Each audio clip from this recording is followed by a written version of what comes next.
Olá você, está no ar mais um Dicas Tributárias. O assunto de hoje é escolhas, mas o que escolhas tem a ver com dicas tributárias? Tem tudo a ver. Na minha vida eu sempre procurei ver a vida, ver as coisas por um lado positivo. E olha que sempre tem um lado positivo, basta a gente enxergar com um pouco mais de profundidade. Tem uma coisa que é muito criticada no nosso ambiente tributário, que é o grande número de normas que nós temos para regular a tributação no Brasil. Eu vejo isso de um lado positivo, que é o lado da gente poder fazer escolhas.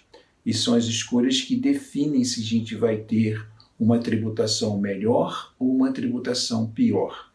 Eu vou dar alguns exemplos para vocês. Vamos supor que você tenha que fazer um inventário e que você tenha que partilhar bens entre herdeiros. Qual o valor que você vai atribuir a esses bens? O custo de aquisição, que muitas das vezes é lá muito antigo, ou o valor de mercado, que são os valores maiores? O nosso Código Civil é omisso em relação a isso. Ele não faz nenhuma distinção entre um valor ou outro. Mas, na legislação tributária, a Lei 9532 faculta a você utilizar o valor de mercado ou o valor de aquisição. A diferença é que se você usar o valor de mercado, por exemplo, essa diferença entre o custo de aquisição e o valor de mercado vai ser um ganho de capital. E esse ganho de capital vai ser tributado. Então, o espólio, nesse caso, apura um ganho de capital e paga-se o imposto sobre isso e ele vai para a conta, vai para os registros dos herdeiros pelo valor de mercado. Agora, existe algo de bom nessa escolha? Sim, existe. Tudo depende da idade que esses bens estão na declaração do espólio. A gente já falou aqui em alguns programas anteriores sobre o que acontece com os imóveis. Os imóveis, por exemplo, eles têm uma redução do ganho de capital dependendo do ano que o bem foi adquirido. Então, entre 1969 e 1988, eu tenho reduções que começam em 100% e terminam em 5%. Então, se eu tenho bens a serem partilhados, que são bem imóveis, que têm essa idade toda, o que é que eu faço? Eu posso optar pelo valor de mercado. Optando pelo valor de mercado, eu vou valorizar esses imóveis na conta do espólio. Isso vai gerar um ganho de capital e vou utilizar a redução do ganho de capital. Então, esse é um exemplo. Um outro exemplo também, eu posso aplicar os meus valores, as minhas reservas financeiras, os meus bens, eu posso gerenciar tudo isso na pessoa física ou na pessoa jurídica? Posso fazer nas duas coisas. Pode ser na pessoa jurídica ou pode ser na pessoa física. Então, o que eu tenho que fazer? De novo, tenho que fazer escolhas. Eu tenho que ver o que é melhor fazer. Um exemplo muito simples. De novo, vamos falar de imóveis. Eu tenho bens, esses bens eu coloco numa holding patrimonial. Se essa holding patrimonial não tem nenhum tipo de operação imobiliária, ou seja, ela não compra, ela não vende, ela não aluga nada, ela simplesmente gera os meus bens, esses bens vão estar registrados no ativo imobilizado dela. Então, quando eu for fazer uma venda, essa venda vai ser tributada pelo seu valor cheio. Se eu tiver aí, mesmo que eu estiver no lucro presumido, ele vai ser tributado ao valor cheio. E a alíquota da pessoa jurídica, combinada com a contribuição social, pode chegar a 34%. Enquanto do lado da pessoa física, poderia pagar no máximo 20% de ganho de capital. Que dependendo do valor, ele sai de 15% para 17,5% e vai até 20%. Então, o que eu faço? Coloco na pessoa física ou na pessoa jurídica? Agora, se essa holding patrimonial, ela além de gerir bens, ela também faz aluguel, compra, vende e tudo mais, ela atua como imobiliária, o que acontece com esse imóvel? Ele é registrado na contabilidade dela, não no ativo imobilizado. Ele é registrado no ativo circulante. E no ativo circulante ele vira o quê? Vira mercadoria. E se ele vira mercadoria, então ele tem um tratamento tributário de receita operacional. E aí, se eu estou no lucro presumido, eu tenho aí uma tributação menor. Então, vocês já viram que essas escolhas fazem toda a diferença. Um outro exemplo também é o meu dinheiro. Eu posso aplicar o meu dinheiro no Brasil ou no exterior? Posso. Também não tem nenhuma vedação em relação a isso. Desde que meu dinheiro tenha origem lícita, seja declarado, eu posso fazer com ele o que eu quiser. Então, posso mandar lá para fora? Posso. Eu posso aplicar esse meu dinheiro lá fora na pessoa física ou na pessoa jurídica? Também eu tenho o arbítrio da escolha.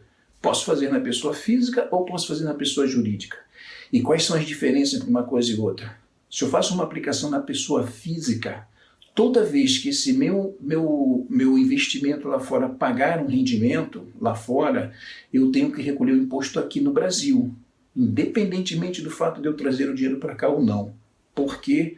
Porque também já falamos em programas anteriores que o fato gerador do imposto de renda é a disponibilidade jurídica ou econômica da renda, não importa onde essa renda esteja.